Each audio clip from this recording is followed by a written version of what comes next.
평만찬을 앞두고 하나님의 백성으로서 우리 모두가 하나님 앞에 하나 되고 그리고 예수 그리스도의 보혈로 다시 거듭나는 생애가 오늘 다시 한번 시작되시길 예수님의 이름으로 축원합니다. 오늘 설교 제목은 다 준비되었는데 당신입니다. 당신은. 혹시 여러분들 여행 가보셨나요? 성도 여러분들은? 예, 다들 가보셨죠? 이 여행을 갈 때 가장 바쁜 사람이 남편일까요? 부인일까요? 참 신기한 건 부인입니다. 하루는 여행을 하려고 준비를 하고 있는데 저는 제 거 딱 챙겼다고 신경 안 쓰고 딱 제 여행 가방을 딱 놔뒀습니다. 안 사람은 당연히 오래 걸리겠거니 하고 옆에서 딴 일 업무 보고 있는데 갑자기 안 사람이 문을 뚝뚝뚝 두들기면서 하는 말이 뭐냐면 당신 뭐 하고 있냐는 것입니다. 난 기다리고 있지 그랬죠. 그런데 안 사람이 갑자기 말합니다. 당신 모자 챙겼어? 안 챙겼는데? 당신 칫솔 제대로 챙겼어? 안 챙겼는데? 그럼 뭐 챙겼어? 그래가지고 나는 내 거 챙겼으면 그냥 다 된 거라고 생각했지 이랬죠. 그러면서 안 사람이 하는 말이 뭐냐면 우리는 다 준비됐는데 당신은 뭐 했냐는 것입니다. 성경에 보면 우리에게 하나님께서 주신 말씀을 들여다보면은 예수님의 유월절에 들어가기 위해서 모든 걸 다 준비했어요. 근데 준비 안 된 자들이 있었습니다. 그게 바로 예수님의 12제자였습니다. 우리 성경 본문을 좀 같이 한번 보겠습니다. 제가 13절, 성도 여러분께서 14절, 15절은 제가, 16절은 성도 여러분들께서 낭독하겠습니다. 예수께서 제자들 중에 둘을 보내시며 가라사대 성내로 들어가라. 그리하면 물 한 동이를 가지고 가는 사람을 만나리니 그를 따라가서 어디든지 그에 들어가는 그 집주인에게 이르러 선생님의 말씀이 내가 내 제자들과 함께 유월절을 먹을 나의 객실이 어디 있느뇨 하시더라 하라. 그리하면 자리를 베풀고 예비된 큰 다락방을 보이리니 거기서 우리를 위하여 예비하라 하신대. 제자들이 나가 성내로 들어가서 예수의 하시던 말씀대로 만나 유월절을 예비하니라. 여기 성경에 보면 유월절을 예비한다고 말했습니다. 근데 유월절을 예비하는데 이 각본은 누가 짰어요? 예수님께서 짰습니다. 제자들이 누구를 만날지 예수님은 알고 있지만 제자들은 알아요? 몰라요? 전혀 몰라요. 그런데 예수님께서 예비하라고 말하는 것입니다. 우리가 성경을 들여다보면 예수님께서는 예비를 다 하셨습니다. 첫 번째 뭘 하셨냐면 베드로와 요한을 보내셔서 유월절을 먹을 준비를 하라는 것입니다. 이스라엘 백성들은 유월절이 되면 먹는 음식이 있어요. 고기를 불에 굽고요. 그리고 무교병과 쓴나물과 아울러 먹는다고 성경은 얘기하고 있습니다. 그래서 주석에 보면 그 부분에 대해서 다음과 같이 더 자세히 말합니다. 그들이 한 마리의 양도 잡지 않고 유월절 식사를 했을 것이라고 믿기 어렵다. 그러니까 양을 잡았다는 거예요? 안 잡았다는 거예요? 잡았다는 것입니다. 그러므로 베드로와 요한은 어린 양 한 마리를 사서 잡고 그것을 구웠을 것이다. 그들은 또한 누룩 없는 떡과 쓴나물, 소스 그리고 포도즙을 준비했을 것이다. 하나님께서 이스라엘 백성들에게 유월절에 행해야 될 것들을 얘기하면서 이들은 유월절에 행해야 될 모든 것들을 준비했다는 것입니다. 준비하면서 보니 이것들이 왜 있는지는 그들은 모르지만 거기에 집중하였습니다. 근데 예수님은 우리에게 들려주길 원하는 건 이것이 없어질 마지막 유월절입니다. 예수님께서 이제 십자가에 돌아가시면 이거는 다 패하는 것입니다. 의미가 없어지는 거죠. 그러나 우리를 위한 하나님의 사랑과 구원은 지금도 우리에게 함께 하셔서 하나님께서 준비하신 것으로 예비되어 있는 것입니다. 그래서 이거는 벌써 준비된 것입니다. 두 번째, 예수님께서 준비하신 건 안내자를 준비했다는 것입니다. 13절에 이렇게 말하죠. 예수께서 제자 중에 둘을 보내시며 가라사대 성내로 들어가라. 그리하면 뭘 가진 사람요? 물 한 동이를 가지고 가는 사람을 만나리라.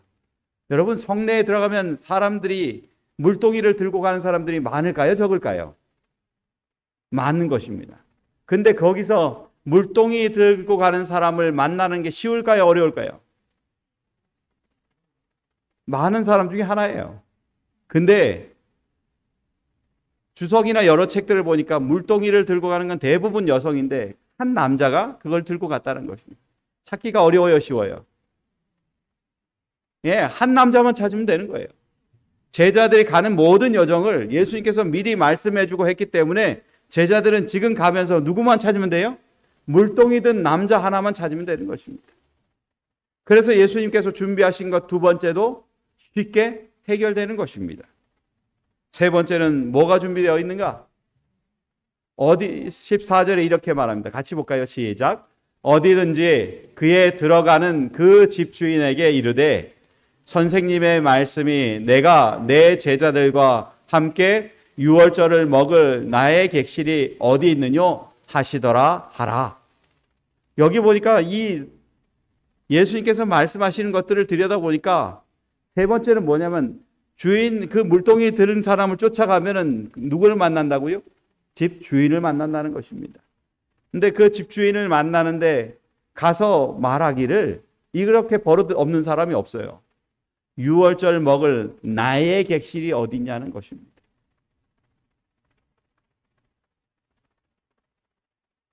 나의 객실. 예약했을까요, 예수님이? 예수님 예약하지 않으셨어요. 근데 나의 객실이라는 말을 듣고 이 주인은 그 다락방을 내주었습니다. 하나님께서 그의 마음을 미리 준비하셔서 이것들을 예비하시게 하실 뿐만 아니라 그 사람들이 그곳에서 모든 행사를 할 수 있도록 다 예비되어 있다는 것입니다. 네 번째는 뭐가 있었을까요? 다락방이 준비되어 있다는 것입니다. 15절입니다. 그리하면 자리를 베풀고 예비된 큰 다락방을 보이리니 거기서 우리를 위하여 예배하라 하신대. 거기에 방들이 다 있는데 그 중에서도 어떤 방요? 큰 방이라는 것입니다. 제자들 12명과 함께 보낼 수 있는 그 밤, 그 다락방은 예수님께서 미리 예비해 놓은 것입니다. 모든 것들이 다 예비가 되었어요. 그런데 한 가지 준비되지 않은, 예비되지 않은 것이 하나 있습니다. 그게 뭘까요? 그게 제자들입니다. 예수님께서 그들과 함께 가셔서 이제는 제자들과 함께 보낼 시간이 이제 없는데 그 제자들이 마음의 준비가 안 돼 있어요. 그 성경에 보면 누가복음 22장 24절에 이렇게 말합니다. 누가 크냐 하는 다툼이 난지라 라고 말하는 것입니다. 모든 것은 다 준비되어 있지만은 제자들은 거기에 참여할 준비가 되어 있지 않는 것입니다. 사람이 살면서 각자의 길이 있습니다. 어떤 사람은 화려한 것을 좋아하는 사람이 있을까요? 있죠. 제가 보니까 음악하는 사람들의 이 표현이 좀 달라요. 우리는 뭐 이렇게 사람들 오면 아유 그렇습니까 감사합니다 이러잖아요. 근데 한 번은 대통령 영부인이나 음악하는 사람들 이렇게 보니까 이 사람들은 사람들이 환영해 주면은 자세가 달라요. 이렇게 하시는 겁니다. 이렇게 하고 감사합니다고 얘기하는데 아주 표정이 달라요. 야, 이 사람들은 뭘 받는 사람들이에요? 사람의 관심과 사랑을 받는 사람으로 사는 그들의 관점이 다른 것입니다. 이스라엘 백성들에게 사람의 관심을 받기를 좋아하는 사람들 중에 하나가 바리새인이나 이런 사람들이에요. 무슨 행사가 있을 때 추렁추렁하게 하는 그런 모습들이 있는 거죠. 근데 제자들도 무슨 마음이 있어요? 사람들에게 환영받고 정말 그런 모습으로 사는 모습을 기대하는 것입니다. 근데 예수님께서는 그런 모습이 아니에요. 화려한 것이 아니라 낮아지는 것입니다. 제자들은 자신들의 미래가 아름답기를 원하고 멋지기를 원하지만 예수님은 십자가를 통해서 자신이 낮아질 뿐만 아니라 더 낮아져서 우리를 구원하는 것에 모든 것이 집중되어 있습니다. 네, 여러분. 제자들이 누가 크냐라는 것들을 싸웠던 것들이 어제 오늘 얘기였을까요? 아니면 당일의 얘기였을까요? 항상 있었던 일인 것입니다. 누가복음 9장 46절에 보면 이렇게 똑같이 말합니다. 시작, 같이 읽어보겠습니다. 시작. 제자 중에서 누가 크냐 하는 변론이 일어나니 라고 말합니다. 제자들은 끊임없이 누가 크냐에 관심이 많습니다. 누가 크냐에 관심이 많다 보니 이 관심이 많은 것으로 인해서 이 사람들은 자신들의 삶에 큰 것들을 잃어버리는 것입니다. 여러분, 누가 크냐라는 것 때문에 예수님의 제자들은 큰 실수를 해요. 누가 크냐에 관심이 많았던 가룟 유다는 누구를 팔아버려요? 예수님을 팔아버려요. 누가 크냐에 관심이 많았던 베드로나 이런 사람들은 예수님을 뭐 했을까요? 닭 울기 전에 예수님을 부인합니다. 그리고 누가 크냐에 관심이 많았던 이 사람들이 예수님이 십자가에 돌아가시니까 가장 먼저 한 것이 뭐냐면 도망가는 것이었습니다. 세상에 있는 아름다운 것들, 화려한 것들을 쫓는 결과가 뭐냐면 예수님을 버리는 거예요.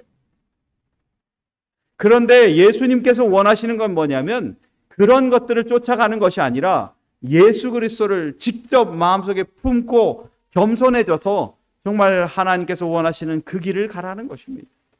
그래서 그들이 싸울 때 예수님이 하셨던 말씀이 뭐냐면 이것입니다. 저희에게 이르시되 누구든지 내 이름으로 이 어린아이를 영접하면 곧 나를 영접하며 또 누구든지 나를 영접하면 곧 나를 보내신 이를 영접함이라. 너희 모든 사람 중에 가장 작은 그 이가 큰 자니라. 가장 작은 사람이 어떤 사람이라고요? 큰 사람이라고요. 예수님께서 또 말씀하십니다. 너희들 할 때 정말 높은 자리 가시려고 앉아 있으려고 노력하지 말라는 거예요. 누가복음 14장 10절부터 14절에 이렇게 말합니다. 그 중에서 10절과 11절인데 그 앞에 있는 내용들은 만약에 너희들 결혼식 가면 거기서 상석에 앉으라는 거예요? 아니면 가장 작은 낮은 자리에 앉으라고 하는 거예요? 낮은 자리에 앉으래요. 왜요? 상석에 왔는데 딱 앉아 있는데 나보다 더 높은 사람이 있으면 어떻게 해야 될까요? 물러나야 돼요. 그러니까 차라리 어디에 있는 게 나아요? 진약에 그냥 진짜 바닥에 가 있는 게 나아요. 그러다가 이렇게 내가 참 좋은 사람이라는 걸 알게 됐을 때 상석에 왔는데 딱 보니까 내가 그 사람이 아는 사람이 그러면 그 사람을 보고 어떻게 해요? 끌고 가서 자기 옆에 앉힐 거잖아요. 그때 영광 받는 거예요. 여러분, 제자들은 정말 자신의 삶에 있어서 낮아지는 경험이 얼마나 중요한지를 보게 됩니다. 예수님께서 살아계시는 과정 중에 예수님이 그들과 함께 하는 동안에 그들에게 있어서 낮아지는 것이 얼마나 중요한지를 그들은 깨달아야 되는 것입니다. 여러분, 미국에요. 하버드 대학 교수였던 헨리 누엔이라는 박사가 있었습니다. 이 사람은 하버드 대가 있으니까 대단히 잘 나가는 박사죠. 그죠? 심리학 박사로서 존경받는 사람입니다. 근데 이 사람이 어느 날 갑자기 정신박야가 수용소에 가서 사는 것입니다. 책을 20권이나 저술을 했던 사람이, 그 유명했던 사람이 정신박야가 있는 그곳에 가서 사는 거예요. 그래서 사람들이 궁금했어요. 아니, 왜 거기 계십니까? 그 화려한 사람들이 있는데 거기서 좀 사시지 왜 거기 계십니까?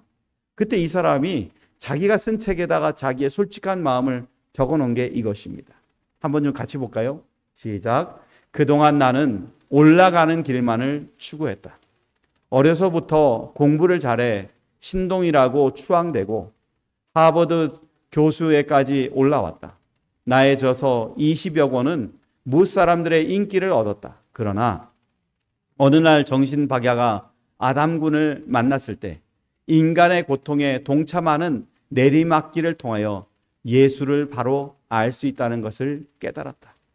오르막길에서는 예수가 보이지 않았지만 내리막길에서는 복음서에 나타난 진정한 예수를 만날 수 있었다. 여러분, 우리가 높고자 한다면 예수를 발견하지 못해요. 근데 낮아지고 내리막길에 갔을 때는 예수님이 보인다는 것입니다. 저는 여기 계신 분들이 우리의 삶을 두고 맹세하시되 내가 좋은 것, 높아지려는 것이 아니라 낮아질 때 예수를 만날 수 있다는 그 확신으로 살아가는 주의 백성 되시기를 간절히 바랍니다. 제자들에게 없었던 것들은 바로 그것이에요. 높아지기를 원했지만 낮아지는 것의 진수를 알지 못했던 것입니다. 성경에는 낮아지는 것을 이렇게 얘기합니다. 이사야 52장 13절과 14절에 있는 말씀입니다. 같이 읽을까요? 시작. 여호와께서 가라사대 보라 내 종이 형통하리니 받들어 높이 들려서 지극히 존귀하게 되리라. 이 왕에는 그 얼굴이 타인보다 상하였고 그 모양이 인생보다 상하였으므로 무리가 그를 보고 놀랐거니와. 누구의 얘기죠? 바로 십자가에 돌아가신 예수 그리스도의 모습입니다. 얼굴이 상하고 그리고 또한 그의 모양이 정말 보잘것없고 사람들이 그 보잘것없는 존재를 봤을 때는 아무런 의미가 없었는데 그분이 낮아짐으로 인해서 우리의 삶을 구원해 줄 뿐만 아니라 우리의 값어치를 바꿔놓으신 그 하나님의 사랑을 마음속에 품을 수 있으니 그것이 감사한 것입니다. 그러게 여러분, 우리가 정말 세상을 살면서 제자들이 갖추지 못했던 그 마음이 혹시 우리 안에 있다라면 이 성만찬 예식을 통해서 우리 안에서 제해버리고 예수 그리스도만 우리 마음을 차지할 수 있는 그런 진실된 그리스도인이 저와 여러분 되시기를 간절히 바랍니다. 예수님이 십자가에 돌아가시고 난 다음에 성경은 이렇게 말합니다. 하나님이 그를 지극히 높여서 모든 이름 위에 뭐한 이름을 주셨다고요? 뛰어난 이름을 주사 하늘에 있는 자들과 땅에 있는 자들과 땅 아래에 있는 자들로 모든 무릎을 예수의 이름에 꿇게 하시고. 여러분, 낮아졌을 때 진정으로 높아지는 것입니다. 하나님을 진정으로 사랑하는 마음으로 예수 그리스도만 바라볼 수 있는 낮은 마음이 될 때 우리는 진실된 하나님의 사랑의 품성을 확인할 수 있음을 기억하시기 바랍니다. 그래서 시대의 소망엔 이렇게 말합니다. 이것만 보고 마치겠습니다. 같이 읽겠습니다. 시작. 성만찬 예식에 앞서 행하는 의식은 이 오해들을 제거하고 인간에게서 이기심을 쫓아내며 자고의 버팀에서 내려와 그의 형제를 섬기도록 겸손한 마음으로 이끄는 의식이다.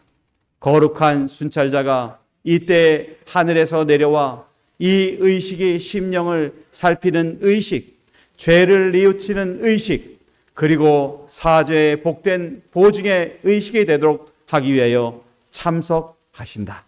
성도 여러분, 이제 성만찬 예식을 통해서 우리의 죄가 용서함을 받았다는 것을 기억하는 예식에 기쁨으로 참석하시는 저와 여러분 되시기를 간절히 바랍니다. 그리고 우리가 죄를 뉘우침으로 인해서 하나님께서 주신 우리의 복된 보증, 그것들을 마음속에 품고 이 자리를 떠나는 주의 백성 되시기를 간절히 바라며 말씀을 마치겠습니다.